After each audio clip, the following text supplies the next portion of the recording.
بسم الله الرحمن الرحيم الحمد لله رب العالمين والصلاة والسلام على أشرف المرسلين السلام عليكم ورحمة الله وبركاته. Today inshallah I'll explain the Basmala. Basmala is basically just a name for Bismillahir Rahmanir Rahim.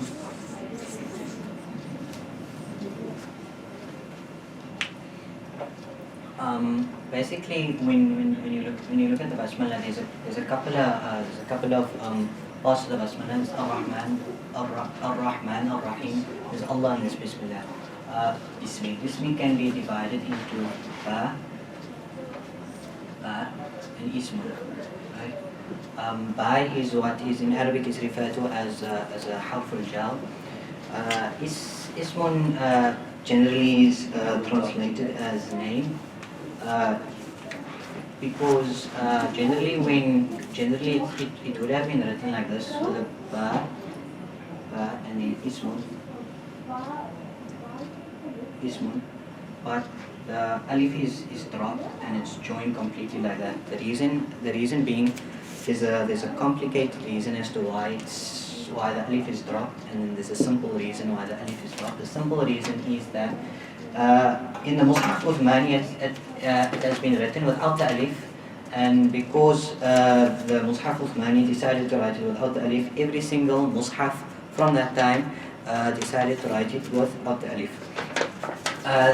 The ba in Bismillah has a couple of different meanings, one of which is to denote continuity, another is to seek the aid of something or someone, and another reason why you put a ba is to seek blessings. So in this context, the ba before the ism could be translated as with the name of Allah, with the help of Allah, or with the barakah of Allah. So Bismillah could be there because of the complex meaning, the complex structure of the Arabic language. There are many ways in which the ba could be used, and because of the different ways in which the ba could be used, it would be translated in different ways.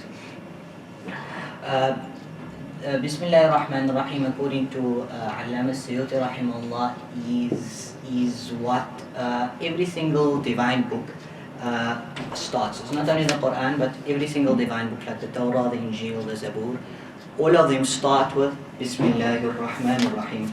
Bismillah ar-Rahman ar-Rahim is in different, or at least Bismillah is found. Bismillah is found in different parts of the Quran, in different forms. For example, Nabi Nuh alayhi salam, when he preached to his people, it came down that you have reached a stage in your preaching where there's no one who will still believe in you. So everyone who could possibly believe in the message of Nabi Nuh alayhi salam had believed. And then Allah sent down the punishment of the flood.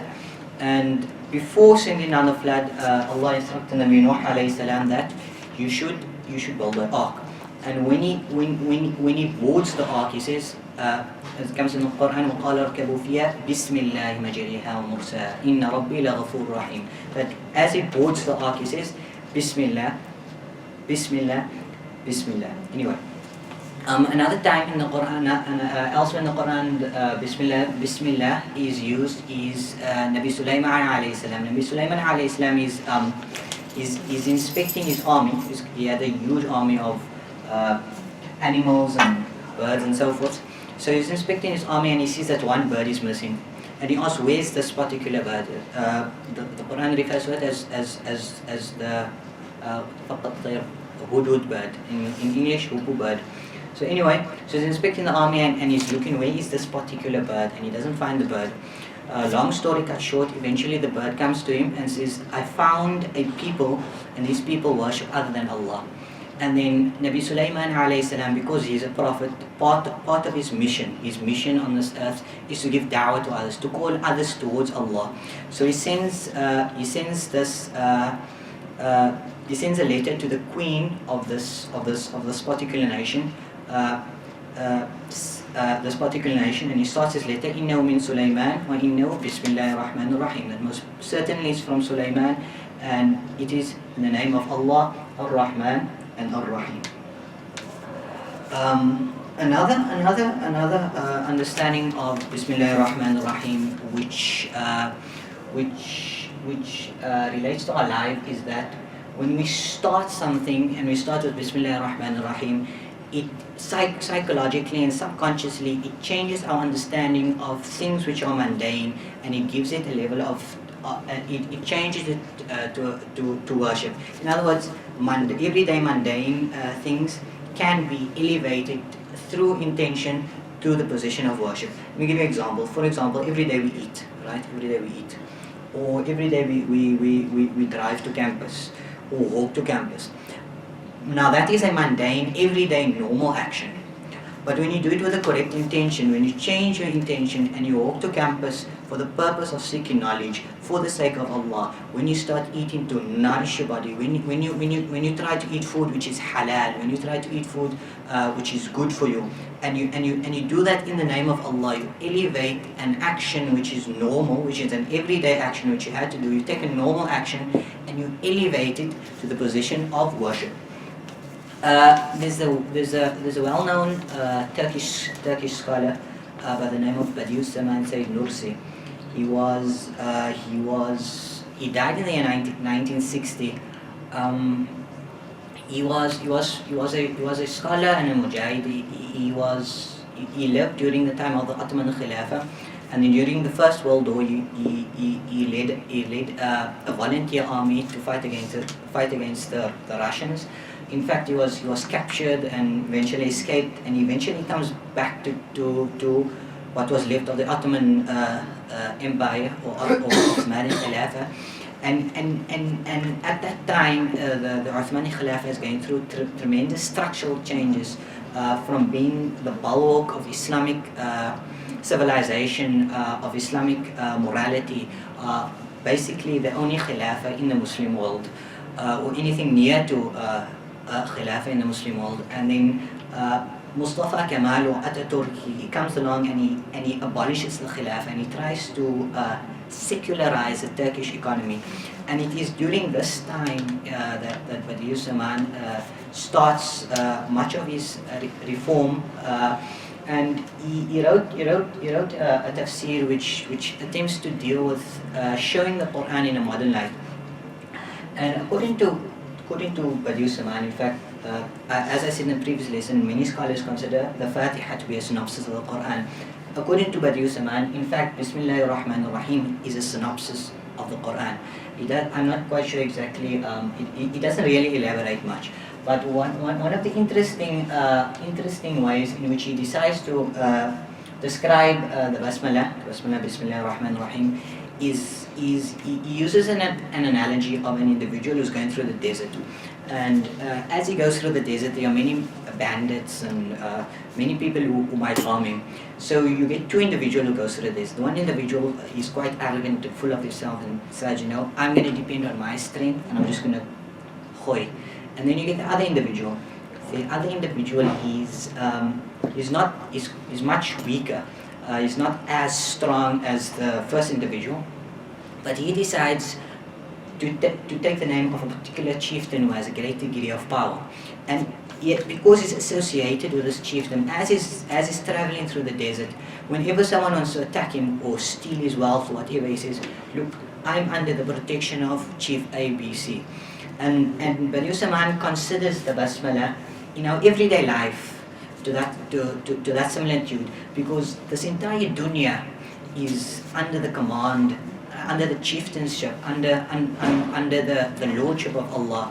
And when you take Allah's name in your life, you gain a degree of proximity and you gain a degree of power that you never have gotten elsewhere. So when you travel through life, see life as a desert, see life as something with issues and challenges and problems. But when you take the name of Allah, you avail yourself of the protection of the might and power of Allah.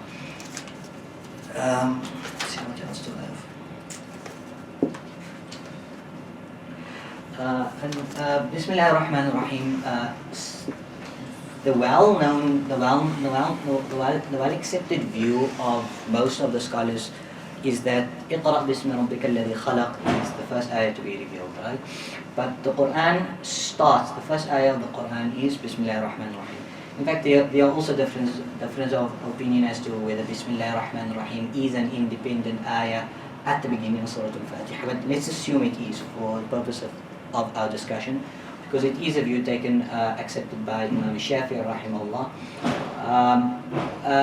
But Bismillah ar-Rahman ar-Rahim is, I've been explaining the importance of Bismillah ar-Rahman ar-Rahim, and you might ask yourself, why then didn't the Quran start? Why wasn't the first ayah to be revealed Bismillah ar-Rahman ar-Rahim? And if you look at the first ayah to be revealed, you find a great degree of similarity, because the Quran says, اقرأ باسم ربك الذي خلق. Read in the name of your Lord who has created. Read in the name of your Lord who has created, right? So you read and you take the name of Allah who has created you. Bismillah ar-Rahman ar-Rahim basically says the same thing, but it's much more open-ended. So it's in the name of Allah, ar-Rahman and ar-Rahim, but it's much more open-ended. So there's a clause which is, remember, Arabic collector is referred to as mahdhuf. In other words, there's a hidden clause. So you don't just say Bismillah ar-Rahman ar-Rahim. It's incomplete with the name of Allah. You say something with the name of Allah. I eat with the name of Allah. I drink with the name of Allah. I walk with the name of Allah. I speak with the name of Allah. So in Iqra Bismi Rabbika, it's a very specific situation. Whereas Bismillah ar-Rahman ar-Rahim is in many ways a similar understanding, but is much more open-ended.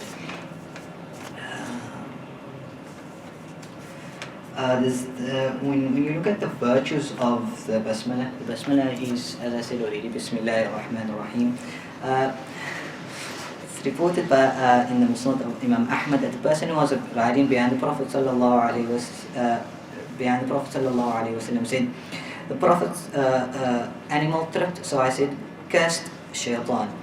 The Prophet ﷺ said, do not say curse shaitan, for if you say these words, shaitan becomes arrogant and says, with my strength I made him fall. When you say Bismillah, shaitan becomes as small as a fly. Another virtue of the Basmala is that it is recommended that before any deed you should read Bismillah ar-Rahman ar-Rahim. The Basmala is also recommended before one enters a place where one wants to relieve oneself. It's also recommended that you read the Basmala before wudu. In fact, there's a hadith, the Prophet ﷺ said, لا وضوء لمن لم يذكر اسم الله عليه. That is no valid ablution for you who do not mention Allah's name in it. The Prophet ﷺ also encouraged us to say Bismillah before eat.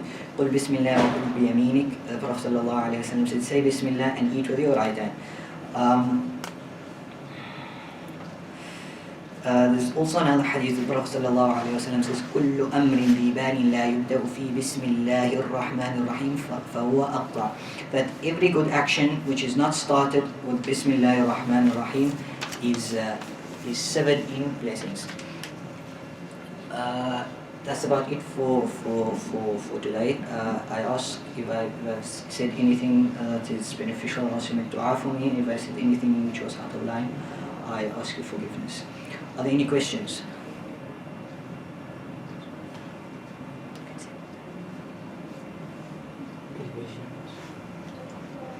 No questions. Okay, shukran. Assalamu alaikum wa rahmatullahi wa barakatuh. Yo, Muslim. Marty.